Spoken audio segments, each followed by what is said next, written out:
Dans quelques heures, l'année 2024 prendra le relais de sa cadette et alors que s'achève 2023, la météo politique marque un arrêt pour faire une rétrospective sur les faits marquants de l'année écoulée.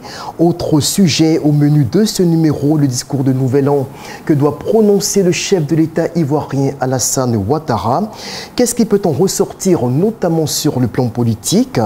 Deux consultants, des visages déjà connus de l'émission, nous ont rejoints sur ce plateau. Laurent Monti, analyste politique, et Soro Djabiga, journaliste mais également politologue. Bonjour à vous. Bonjour Ali. Bonjour Raymond. Alors juste avant d'aborder la rétro avec nos consultants, quelques citoyens se sont prononcés au micro de nos reporters sur ce qu'ils ont retenu de l'année 2023. On regarde. L'année 2023 a été déclarée comme l'année de la jeunesse. Et jusque-là, nous, la jeunesse, nous n'avons pas vu grande chose.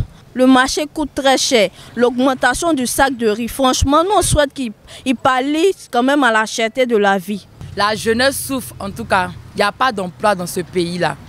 Et puis aussi, il y a les emplois aussi, c'est très mal payé. Ça fait qu'aujourd'hui, on est lié à faire des bêtises, à se vendre, à faire des trucs pour avoir de l'argent. Retour donc sur ce plateau. Alors, on va donc se tourner vers vous, Laurent Monti. Alors, vous, de façon personnelle, qu'est-ce qui vous a marqué en 2023 dans l'actualité politique en Côte d'Ivoire? Alors en Côte d'Ivoire, je peux dire que ce qui m'a marqué, je pense que ça a marqué beaucoup d'Ivoiriens, c'est le décès du président Henri Konan Bédié. Et ça a été un grand tournant déjà pour le PDCI, mais aussi pour l'histoire politique de la Côte d'Ivoire, parce qu'on sait qu'il y a eu les trois grands. Et donc c'est vraiment une page qui s'est tournée, une filiation avec le président Félix Houphouët-Boigny. C'est vraiment toute une histoire, non seulement de la Côte d'Ivoire, mais aussi du PDCI qui s'est tournée et qui a permis aujourd'hui qu'il y ait une nouvelle élection avec notamment Tidiane Thiam.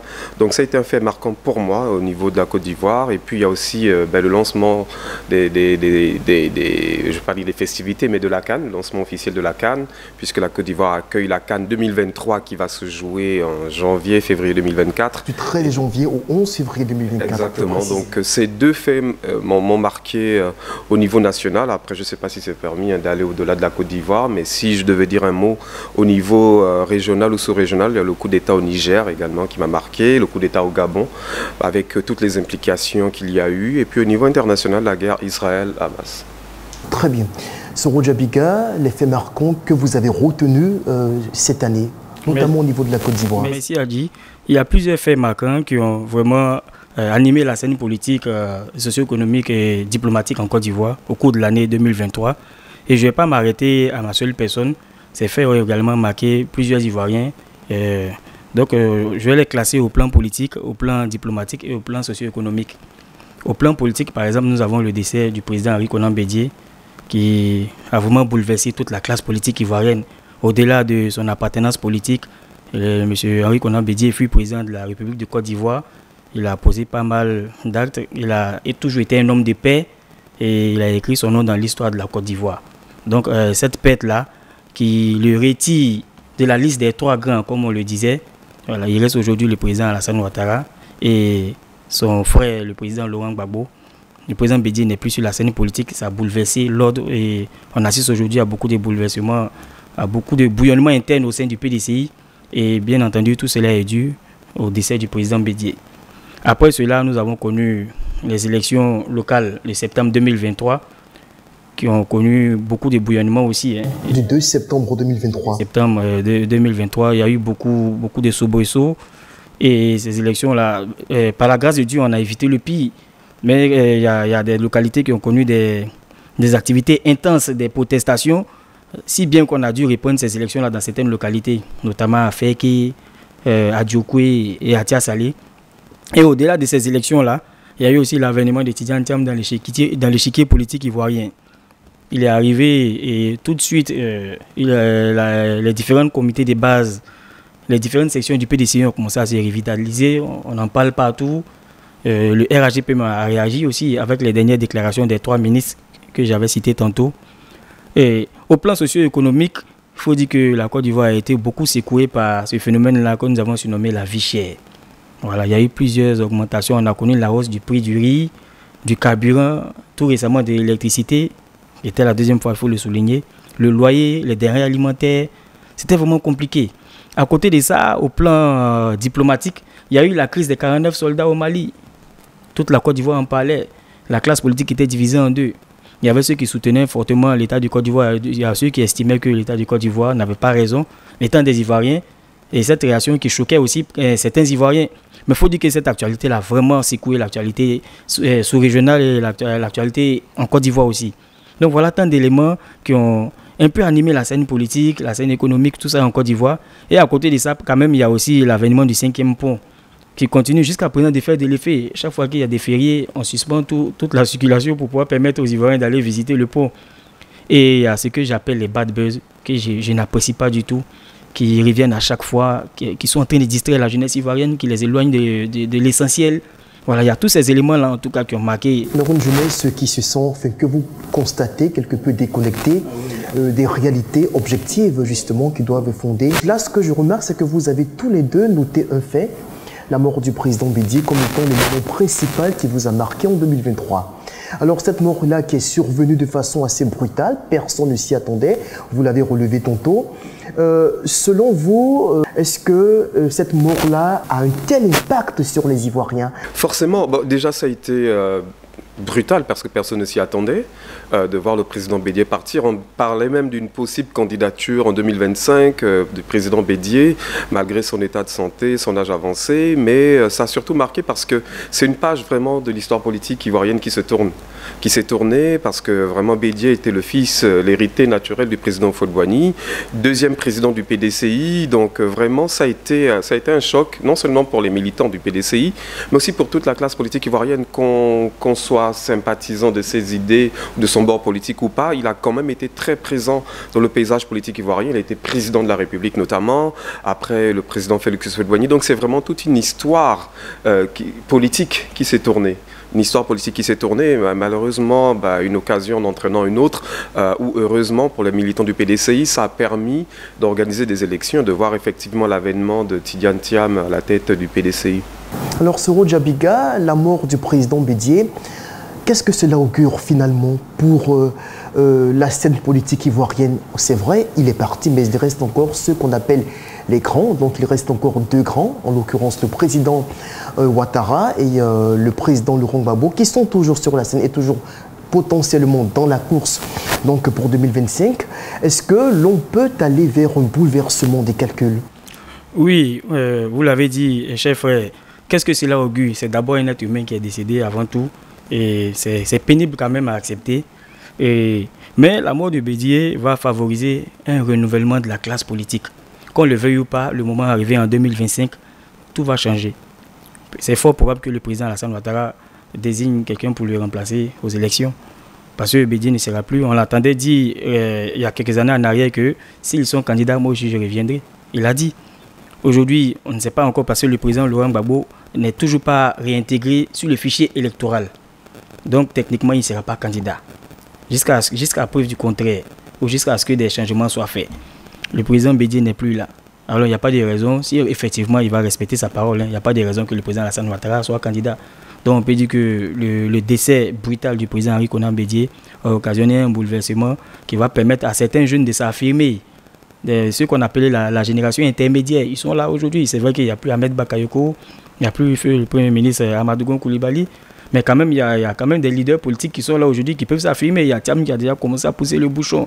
Mais je pense que le décès du président Bédié quand même va permettre d'échanger un peu les choses au niveau de la classe politique. C'était classique. Depuis 30 ans, on voyait les mêmes têtes au niveau de la scène politique qui sont en avant. Et ça devenait gênant. Il fallait renouveler les choses. Et voilà, je pense que c'est mon avis. Alors, je souhaite que vous rebondissiez sur un élément dont vous avez parlé justement à l'entame de cette émission. Vous avez parlé de la cherté de la vie. Alors là, tout récemment, le ministre des Mines et du Pétrole a annoncé une augmentation de 10% des coûts de l'électricité en Côte d'Ivoire. Une annonce qui ne fait pas plaisir, évidemment, aux consommateurs moyens, d'autant plus que la vie est déjà très chère. Est-ce que cela, selon vous, peut avoir un impact durable sur la perception qu'ont les Ivoiriens de l'action gouvernementale? Oui, mais ça décrédibilise même l'action gouvernementale. Parce que quand on sait que le gouvernement a toujours prôné l'année de la jeunesse, Ils avançaient des chiffres pharaoniques pour pouvoir faire plaisir aux gens. Et paradoxalement, pendant qu'on annonce cette année de la jeunesse là, on voit de plus en plus de jeunes qui vont mourir sur la Méditerranée. Mais pourquoi fuir le paradis pour aller mourir dans la mer? Bon là, selon le gouvernement, les chiffres qui sont avancés ne sont pas forcément crédibles. Ils ne seraient pas vraiment tous des Ivoiriens. Oui, et la grande partie ne serait pas des Ivoiriens. Je suis d'accord qu'ils le disent. Ils ne sont pas tous des Ivoiriens, mais il y a quand même des Ivoiriens là-dedans. Comment expliquer que des gens fuient le bonheur pour aller mourir dans la mer? Et de deux, cette augmentation n'est pas la première du genre. Il y a une augmentation de 10%, mais 6 mois en arrière, ils avaient augmenté encore. Quand on s'est plaint, ils ont dit que ça concernait les industries. Mais on était touché de manière indirecte. Quand les industries connaissent une augmentation de l'électricité, ça se répercute sur qui? C'est sur nous les consommateurs. Donc il faut que le gouvernement arrête de nous arnaquer, de nous malmener avec des thèmes. Et là, ils ne disent pas que c'est une augmentation, ils disent que c'est un réajustement. Pourquoi tous ces thèmes-là? Voilà, c'est une augmentation parmi tant d'autres. Il n'y a pas que ça que la Côte d'Ivoire a connu ces derniers mois. Le loyer ne fait que grimper, les denrées alimentaires, je l'ai dit tantôt, le carburant, le riz. Aujourd'hui, on n'achète plus le sac de riz de 50 kg. Et même s'il faut dire que d'après le gouvernement, et selon ce qu'on constate aussi au niveau de la sous-région, la Côte d'Ivoire applique l'un des coûts les plus bas en matière d'électricité. Oui, bon, on se cache toujours derrière ces comparaisons-là, on essaie de relativiser. Et ce que je voulais dire, on a parlé aussi de l'année de la jeunesse. Il faut reconnaître qu'à la base, ce que le président de la République avait annoncé était un projet inclusif qui devait concerner tout le gouvernement, tous les membres du gouvernement. Et à la réalité, vers la fin, on s'est rendu compte que ce projet a été délaissé aux mains du ministre de la Jeunesse, Touré Mamadou, qui se défend tant bien que mal pour pouvoir le maintenir et ne pas faire mentir le président de la République, si je peux m'exprimer en ces thèmes-là. Mais aujourd'hui, c'est le ministre Touré Mamadou qui essaie de faire tout ce qu'il peut pour maintenir, pour réaliser ce projet-là. C'est bien qu'on voit qu'il brande des résultats du ministère de l'enseignement professionnel. Parce qu'à ce niveau, il faut féliciter le ministre Nguessan Kofi, qui a permis à plusieurs jeunes de bénéficier de certaines formations, notamment les deuxièmes chances. Il a permis à d'autres jeunes aussi d'aller en Chine, d'aller en Europe, d'aller aux États-Unis pour aller apprendre, pour aller chercher des compétences pour venir servir le pays. Donc il y a l'année, tout ça mis l'un dans l'autre, vraiment c'est un échec. Et tout à l'heure, quand on va revenir sur le discours du président de la République, je pense que je pourrais exprimer ce que mon Tout à fait. Alors Laurent Monti, la cherté de la vie, tous les Ivoiriens s'en plaignent pratiquement, quels que soient les bords politiques auxquels on appartient. Et là, le gouvernement nous annonce une réévaluation des coûts de l'électricité. 10% d'augmentation, même si on estime que c'est l'un des taux les plus faibles au niveau de la sous-région ouest-africaine. Est-ce que vous partagez le sentiment de Soro Djabiga sur le facteur échec? Bon, moi, je pense qu'il faut mettre ça dans un contexte beaucoup plus large. La Côte d'Ivoire n'est pas une île déserte. Il y a un problème en Ukraine. Et on voit quand il y a un problème entre l'Ukraine et la Russie, il y a un impact sur nous. Quand on voit qu'il y a un problème dans un contexte particulier, ça a une influence sur nous. Et donc, le pétrole, la Côte d'Ivoire, c'est vrai que maintenant, la Côte d'Ivoire a découvert du pétrole, on commence à en produire, mais le pétrole, on l'exportait pour pouvoir répondre aux besoins du marché ivoirien. Et ce pétrole-là, il est fluctuant. Le coût du pétrole est fluctuant. D'ailleurs, là, il est très, très, très, très haut, il me semble. Je n'ai pas les chiffres en tête, mais le pétrole a augmenté à cause déjà de la guerre entre Israël et le Hamas et l'instabilité que ça produit au niveau du Proche-Orient. Donc ce qui fait que les choses sont obligées d'être ajustées. Il faut maintenant voir dans les détails ce que ça veut dire, mais 10% d'augmentation, il faut voir d'où on part. Le gouvernement a pendant longtemps subventionné l'accès à l'électricité, etc. Donc là, est-ce que la Côte d'Ivoire peut continuer à le faire? La France d'ailleurs l'a fait aussi, ils ont augmenté le coût de l'électricité pour pouvoir s'ajuster aux règles européennes.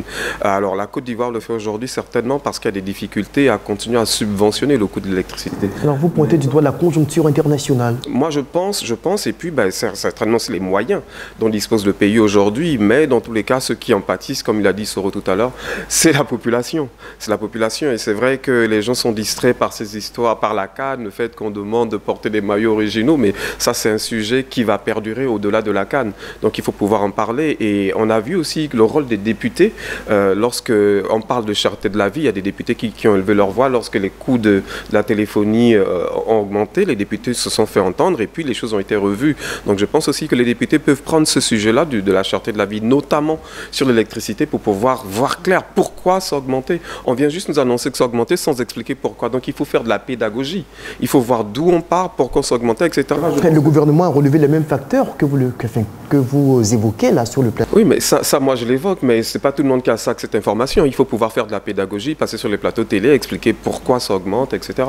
Je pense que les gens peuvent l'entendre, même si c'est difficile à encaisser pour nos poches. On va venir justement au second sujet donc, de ce plateau. Parlons du discours du chef de l'État que tout le monde attend partout. Les opposants l'attendent, les partisans du pouvoir également seront très scotchés sur leurs écrans pour savoir ce que le président Ouattara aura donc à dire à l'aune de l'année qui s'annonce, donc 2024. Mais juste avant, on va écouter les Ivoiriens. Qu'est-ce qu'eux attendent de leur président? On suit cet élément de micro-trottoir. Son discours que j'attends le 31 décembre demain là, il va dire normalement à partir de demain, à partir de telle date, le kilo de riz qui était à 800 francs, à 1000 francs là, en tout cas je peux le faire à 300 francs. Nous on va manger, on va lui dire que le président n'a qu'à reçu au pouvoir, n'a qu'à mourir au pouvoir. Mais une fois les Ivoiriens, nous notre ventre est gros là, on ne va plus regarder autre chose, ils n'ont qu'à faire politique, mais nous notre vie est moins chère, huile est moins chère, sucre est moins cher, manger est moins cher, c'est bon, c'est un bon président. Il n'a qu'à créer des emplois pour la jeunesse, voilà. Au plupart de nous, entre nous, on souffre. S'il peut augmenter les offres d'emploi et aussi arrêter d'augmenter les choses inutilement parce que nous sommes là, nous souffrons énormément, on n'a pas de papa, on n'a pas de maman. Il n'a qu'à libérer les prisonniers.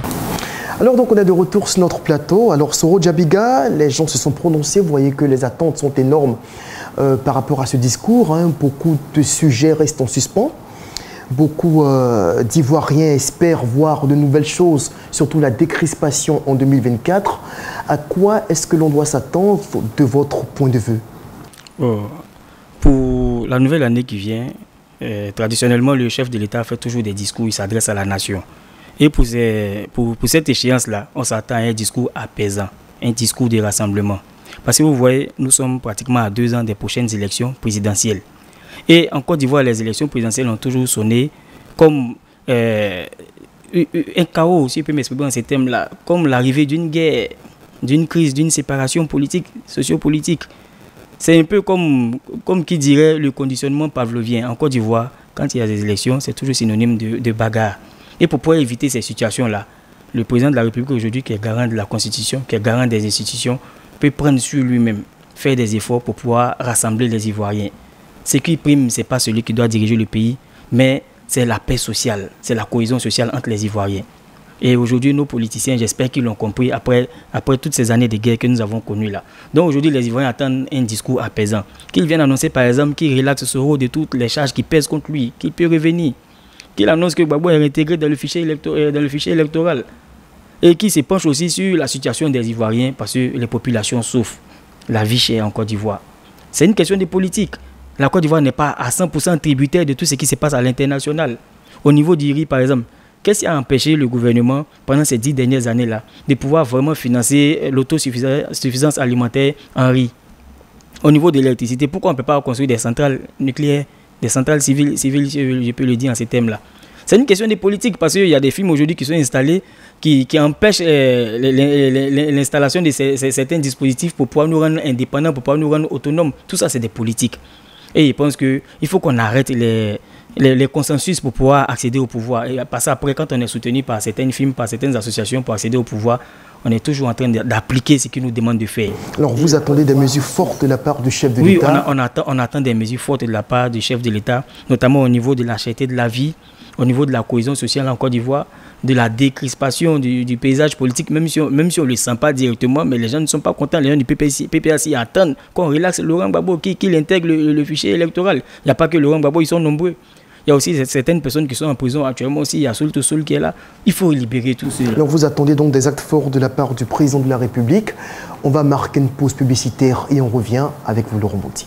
Avec Celpen Money, payez vos factures CIE et SODECI 24 heures sur 24, 7 jours sur 7. Téléchargez immédiatement l'appli Celped Money sur Play Store ou App Store. Ouvrez votre compte bancaire à Celped Finance SA pour bénéficier d'un crédit cash électronique jusqu'à 60 000 francs CFA pour le paiement de vos factures. En plus, vous avez droit à des services bancaires de qualité et de transfert à 0,9% en Côte d'Ivoire, ainsi que dans tous les pays de la CEDEAO à travers nos partenaires. Téléphone 27 22 41 55 85. Alors Laurent Monti, justement, là on entendait tout à l'heure Soro parler de mesures fortes, notamment dans le sens de la réconciliation nationale, de l'apaisement du climat social et également de la cherté de la vie, donc des mesures économiques donc susceptibles d'impacter positivement le quotidien des populations. Quels sont les actes concrets qui, selon vous, peuvent émaner de la part du président de la République, qui peut véritablement permettre donc d'atteindre ces objectifs?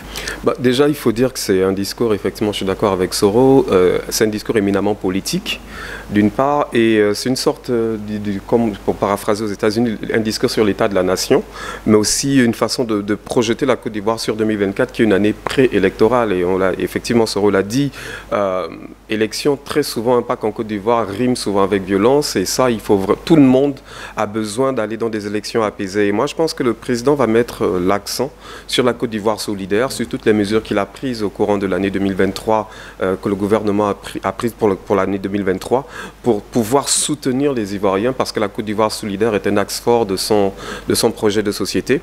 Il parlera effectivement, à mon avis, de cohésion sociale, il insistera sur la paix qui doit être maintenue par tous les bords politiques. Effectivement, on attend dans ce sens-là des mesures fortes.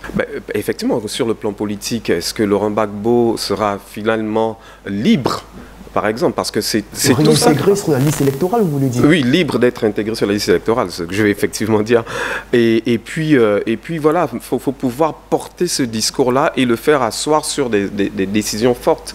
Il y a beaucoup. Laurent Gbagbo, lorsqu'il a rencontré le président Ouattara, il a mis sur la table la question des prisonniers politique, qu'est-ce qu'il en sera fait, mais en tous les cas, moi je pense que le président fera déjà un bilan de son action en 2023, il dira que la Côte d'Ivoire se porte bien, se porte mieux et qu'il y a encore des challenges qui doivent être relevés, mais pour moi il mettra l'accent sur la cohésion sociale, la Côte d'Ivoire solidaire, et puis c'est aussi la CAN, je pense qu'il aura certainement un mot sur la CAN, voilà, mais c'est un discours éminemment politique qui est attendu et qui va certainement donner la météo politique de l'année 2024.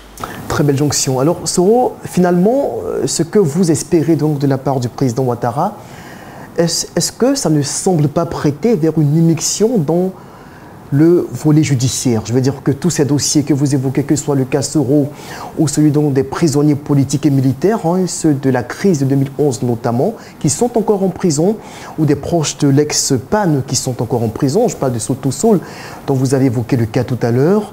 Est-ce qu'une mesure forte du chef de l'État dans ces dossiers-là, allant vers leur relaxation, ne va pas justement prêter à confusion quant à une éventuelle immixtion de l'exécutif dans le judiciaire? Le chef de l'État, Alassane Ouattara, dispose d'un pouvoir discrétionnaire.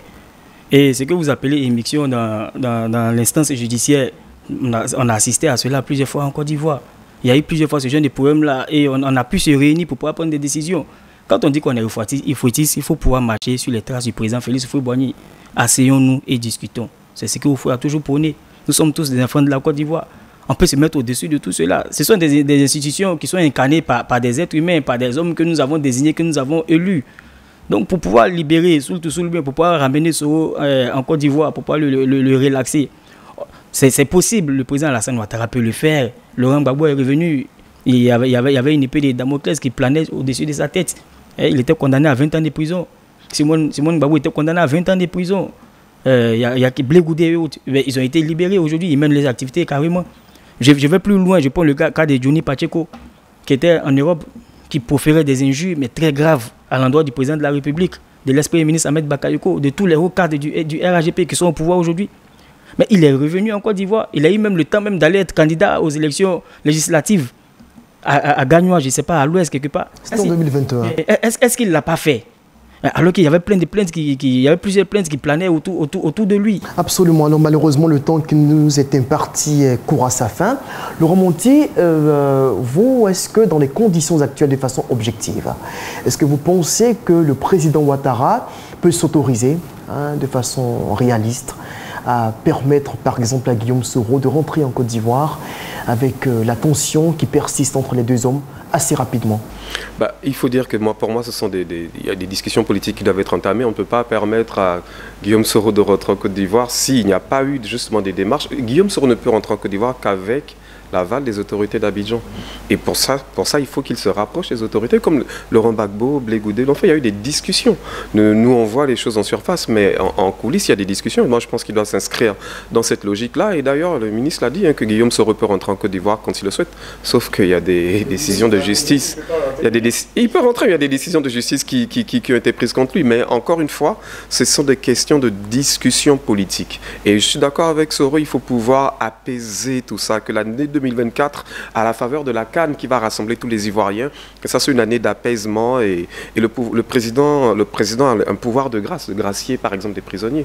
On peut le voir notamment pour ceux qui sont aujourd'hui, vraiment tourner la page de la crise qu'il y a eu il y a quelques années et libérer tous ceux qui doivent être libérés. Moi je pense que c'est possible.